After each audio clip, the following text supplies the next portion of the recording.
Halo guys, welcome back again to my channel bersama saya Hansen di sini dan seperti biasanya setiap harinya saya akan buatkan video seputar cryptocurrency. Apa kabar kalian hari ini semuanya? Semoga dalam keadaan yang baik-baik saja. Teman-teman, kita melihat Bitcoin pada akhirnya mengalami rebound yang sangat signifikan setelah ada berita baik datang dari Israel dan juga Iran. Yang bakalan kita bahas di video hari ini, yang kemudian membuat tidak hanya Bitcoin dan kawan-kawan yang mengalami kenaikan, pasar saham Amerika Serikat secara overall pun kembali mendapatkan rebound. Nah, kita bakalan bahas di video hari ini kira-kira apa yang bisa kita expect berikutnya in terms of price action. Jadi pastikan kalian stay tune terus sampai akhir video. Nah, teman-teman, per hari ini kita melihat crypto global market cap itu naik ke 3,23 triliun dolar. Kenaikannya kurang lebih 4,21%. Kalau kita melihat top 10 coin sendiri, keadaannya juga semuanya hijau. Kenaikannya ranging antara 3, sekian persen atau ada yang 2, sekian persen hingga kurang lebih 7%. So, itu adalah outlook sementara dari beberapa top coin yang ada. Sekarang kita langsung aja masuk ke beberapa data dan berita terbaru hari ini. Nah, seperti biasa teman-teman, saya akan awali dari update kompetisi trading bersama dengan Margex yang saya punya berita baik, teman-teman. Untuk teman-teman yang masih mengejar hadiah produk di sini, tim dari Margex itu memutuskan untuk extend sedikit kompetisi trading kita dari yang awalnya harusnya berakhir di tanggal 30 Juni menjadi tanggal 5 Juli. Jadi teman-teman mempunyai waktu yang cukup panjang untuk pertama tentunya mendapatkan hadiah produk di sini yang minimal 1,5 juta rupiah kalau misalnya teman-teman berhasil hit ke angka 1 juta volume. Dan tentunya juga untuk teman-teman yang belum masuk ke top 10 per hari ini juga dikasih kesempatan lebih untuk bisa mendapatkan hadiah yang tergaransi tentunya dari prize pool. Per hari ini sudah ada 1.229 dari prize poolnya yang tentunya akan dibagi ke top 10 dan juga 10 orang di luar top 10 yang bakalan dipilih secara random untuk mendapatkan sisa 20%-nya. Yang menjadi juara pertama hari ini masih di user ID 704-74279, sedangkan yang peringkat kedua hari ini ada di 629-90925. Oke, so itu adalah yang pertama. Nah, yang kedua teman-teman, kenapa kita melihat kemudian market rally signifikan, tidak hanya di Bitcoin, tapi kita juga melihat pasar saham Amerika Serikat juga mengalami rally yang signifikan, harga minyak dunia tiba-tiba juga anjlok.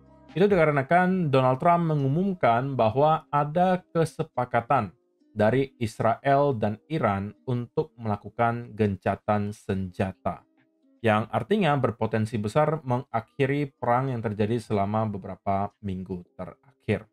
Itu kemudian membuat market bereaksi dengan sangat signifikan, tetapi yang perlu menjadi catatan teman-teman, ini adalah pengumuman dari Donald Trump. Saya sendiri belum menemukan ada statement resmi dari mungkin Israel ataupun Iran yang menyatakan bahwa mereka menyetujui hal ini. Kalaupun ada salah satu, misalnya Israel yang mengatakan hal yang sama, tapi apakah Iran sudah setuju juga untuk melakukan hal tersebut? Nah, itu yang masih menjadi pertanyaan. Karena begini teman-teman, setelah adanya pengumuman dari Donald Trump bahwa mereka telah berhasil menemukan kesepakatan Israel dan juga Iran untuk melakukan gencatan senjata, beberapa jam setelahnya, kita melihat Iran kembali melakukan penyerangan ke Israel. Jam-jam terakhir sebelum deadline gencatan senjatanya itu dimulai. Jadi mereka sudah terapkan, oke, di jam sekian kalian sudah tidak boleh lagi melakukan penyerangan satu dengan yang lainnya, dan kalian melakukan gencatan senjata. Tapi sebelum deadline tersebut terjadi, Iran lagi-lagi melakukan penyerangan. Nah, apakah ini memang pertanda bahwa Iran tidak setuju dengan kesepakatan tersebut? Artinya ini hanya kesepakatan dari satu pihak dan tidak disetujui oleh pihak lainnya? Atau bagaimana? Itu mungkin masih harus kita pantau perkembangannya selama beberapa waktu ke depan. Kemungkinan harusnya hari ini atau besok kita bisa melihat sebenarnya apakah benar gitu ya kedua pihak telah setuju untuk melakukan ceasefire. Nah, kalau memang benar, teman-teman, kalau memang terkonfirmasi bahwa kedua pihak telah deal untuk melakukan hal tersebut, harusnya itu akan menjadi berita yang baik untuk market secara overall, dan kita bisa expect bahwa harusnya Bitcoin bisa kembali dalam keadaan sentimen yang positif. Karena berarti ada satu lagi hal yang menjadi uncertainty di market selama beberapa waktu terakhir hilang. Tetapi di sisi yang lain, kalau kita bicara spesifik soal Bitcoin, teman-teman perlu tahu ya, meskipun kita melihat perang yang terjadi ini cukup menyeramkan gitu ya, dan tidak jarang analis itu mengatakan bahwa ada potensi terjadi perang dunia ketiga akibat konflik antara Israel dan juga Iran. Tapi di belakang layar kita melihat para investor melalui spot ETF Bitcoin itu terus melakukan akumulasi. Data yang terbaru kembali menunjukkan bahwa BlackRock atau spot ETF bernama IBIT itu melakukan inflow atau pembelian sebesar 2.113 Bitcoin. Dan mereka sekarang sudah mempunyai kurang lebih 685.000 Bitcoin. Diikuti Fidelity yang juga melakukan pembelian sebesar 1.005 Bitcoin. Dan kalau kalian lihat dari segi chartnya sendiri, teman-teman bisa melihat juga bahwa meskipun kita mendapatkan ada persoalan war di Iran selama beberapa minggu terakhir, tapi itu tidak menggoyahkan niat para investor untuk terus melakukan akumulasi Bitcoin. Nah, ini tentunya bisa berarti beberapa hal gitu ya. Bisa aja salah satunya adalah orang-orang mungkin sudah mulai menyadari bahwa ya Bitcoin harusnya performanya bakalan baik dalam keadaan yang uncertain. Artinya memang tesis awalnya Bitcoin itu kan pengen menjadi digital gold ya teman-teman, bahwa Bitcoin bisa menjadi salah satu aset safe haven. Nah kalau misalnya kita memang melihat hal tersebut terjadi sekarang, artinya Bitcoin sedang bertransisi dari yang awalnya risk on asset menjadi risk off asset, maka harusnya kita bisa melihat para investor juga mulai membeli Bitcoin atau terus membeli Bitcoin meskipun keadaan global lagi rentan ketidakpastian. Dan itu yang sekarang kita sedang lihat terjadi di Bitcoin, at least melalui spot Bitcoin ETF-nya. Karena selama kurang lebih 1,5 bulan terakhir, kita bisa melihat BlackRock itu melakukan akumulasi gila-gilaan. Bahkan bisa kita katakan konsistensi inflow-nya itu kurang lebih sama dengan di akhir tahun 2024 kemarin, ketika Bitcoin juga berhasil mengalami kenaikan yang lumayan signifikan. So, bagaimana pendapat kalian semua, teman-teman, tentang kondisi market secara overall? Apakah kalian sudah kembali flip ke arah bullish, ataukah kalian masih ada yang stay di ranah yang bearish? Ya, sebenarnya tidak ada yang salah, tidak ada yang benar gitu ya. Masing-masing boleh memberikan pendapatnya tentunya. Nah, tapi kalau teman-teman merupakan penonton setia channel Hansen Law, harusnya kalian sudah tahu bahwa saya menyampaikan ini juga di video kemarin. Saya pribadi beropini bahwa meskipun kita mendapatkan drop di bawah $100.000, bukan berarti kita sudah akan memvalidasi pattern double top di sini dan akan masuk ke bear market. Saya masih meyakini bahwa ini merupakan sebuah pullback atau konsolidasi yang wajar sebelum pada akhirnya kita akan kembali ketemu dengan momentum untuk breakout ke area all time high yang baru. Itu yang saya sampaikan di video kemarin. Dan kita melihat ada reaksi yang sangat-sangat baik ketika kita berhasil untuk break di bawah 100.000. Yang sebenarnya kalau teman-teman lihat, kita juga breakdown-nya itu sekedar nge-wick down. Tapi kemudian kita berhasil closing daily candle-nya tetap di atas angka 100.000. Dan itu kita lakukan 2 hari beruntun, teman-teman. Jadi ada 2 kali percobaan untuk close di bawah $100.000, tetapi keduanya gagal. Which is adalah good sign tentunya, menunjukkan bahwa ternyata masih terdapat cukup buyers untuk bisa menahan harga 100.000. Bahkan kita mendapatkan ada rebound yang sangat signifikan. Kita sempat menyentuh ke kurang lebih area 106.000 sebelum pada akhirnya kita start untuk kembali mendapatkan rejection. Nah, tetapi teman-teman, apakah ini berarti koreksi yang kita lihat selama beberapa minggu terakhir itu telah usai? Ya, jawabannya mungkin kita masih cukup prematur ya kalau memutuskan untuk menyatakan bahwa ini sudah selesai. Belum menurut saya. Kita masih mempunyai banyak sekali PR yang perlu dilakukan sebelum pada akhirnya kita bisa mengatakan bahwa ada potensi Bitcoin sudah siap untuk ke all time high yang baru. Yang pertama tentunya adalah kita juga masih perlu memantau ya bagaimana update dari Iran dan juga Israel. Apakah memang benar-benar mereka telah menemukan kesepakatan kedua belah pihak dan setuju untuk melakukan ceasefire? Kalau memang iya, ya itu mungkin bisa menjadi suntikan sentimen positif untuk market. Tapi di sisi yang lain, dari segi price action pun, ya kita masih perlu melakukan beberapa hal sebelum pada akhirnya kita bisa lebih confidence untuk menyatakan Bitcoin telah menyelesaikan koreksi kali ini. Salah satu hal yang mungkin paling signifikan yang bisa dilakukan oleh Bitcoin adalah tentunya kalau kita sampai berhasil untuk breakout di atas area upper trendline yang tercipta di sini, itu bisa menjadi semacam indikasi bahwa Bitcoin memang telah bersiap untuk breakout ke area all time high yang baru.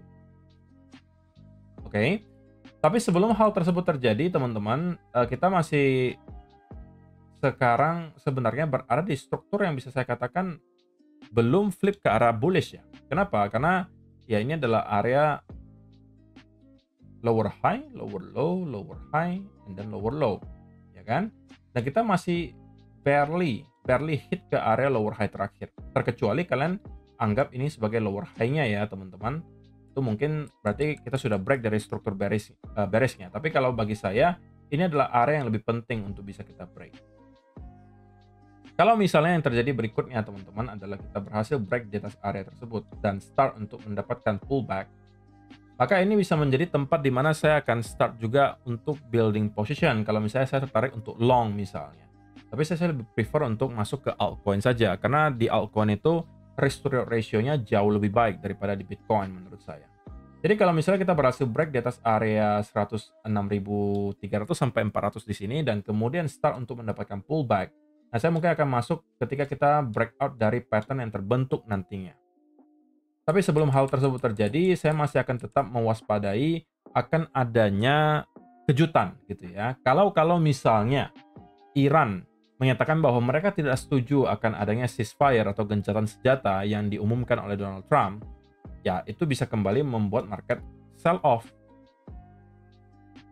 Terlebih kalau misalnya teman-teman menarik trendline yang ada di sini, kita juga sebenarnya masih struggling untuk bisa breakout di atas area trendline tersebut. Jadi area 106.000 juga tentunya merupakan area resistance yang sebelumnya juga cukup kuat. Itu bisa kita lihat dengan jelas di 4 hour. Kalau kalian perhatikan di sini, area 106.000 ini selalu menjadi area di mana kita mendapatkan rebound atau rejection. Jadi sekarang kita sedang berada di area tersebut, sehingga saya merasa bahwa yang lebih make sense justru adalah kalau misalnya memang teman-teman mau mencari setup, itu adalah setup untuk short. Oke?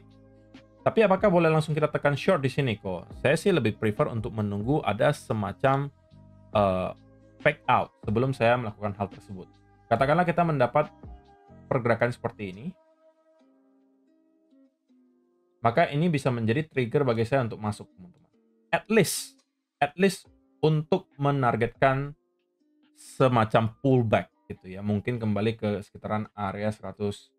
Kita bisa coba lihat area mana nih. Nah, kurang lebih area 102.500 atau 103.000 itu mungkin bisa menjadi targetnya ketika kita mendapatkan pullback tersebut. Jadi selama kita tidak break di atas area 106.400 di sini, area di sini, dan start untuk pullback, saya masih akan tetap mencari peluang untuk short dari sini. Jadi kalau misalnya kita naik dan membuat semacam fake out, itu adalah trigger bagi saya untuk masuk. Kalau misalnya ada contohnya, mungkin saya akan berikan biar teman-teman lebih paham ya apa yang saya maksud di sini. Tapi saya coba cari dulu, soalnya agak jarang nih teman-teman pattern ini muncul belakangan ya. Kita coba lihat apakah ada yang bisa saya jadikan sebagai contoh.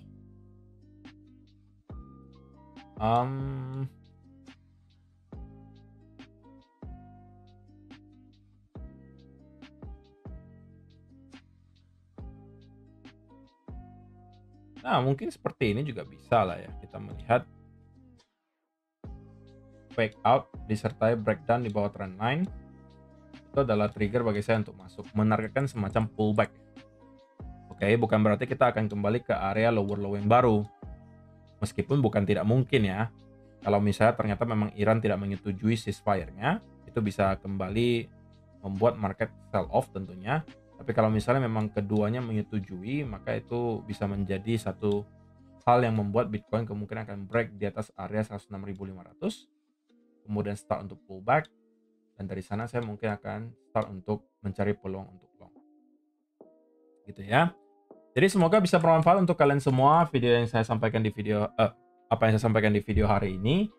Dan juga teman-teman, kalau misalnya kalian tertarik untuk mendapatkan uang gratis, karena saya kebetulan lagi akan adakan sebuah event di mana teman-teman akan saya kasih semacam modal gitu ya untuk trading. Itu di salah satu aplikasi yang akan juga saya umumkan di grup Telegram. Untuk teman-teman yang belum join grup Telegramnya bisa join dulu sekarang. Saya akan umumkan di sana. Jadi teman-teman bisa langsung ikutan nantinya. Ataupun nanti kalau misalnya sudah ada yang melalui grup Telegram dan masih belum cukup, itu mungkin akan saya umumkan lagi di video besok. Tapi untuk berita paling cepatnya kalian bisa temukan nanti di Telegram Group. Jadi pastikan kalian sudah join dulu di sana. Dan ya, terima kasih untuk teman-teman yang telah menonton sampai selesai video hari ini. Semoga bisa bermanfaat untuk kalian semua. See you in the next video.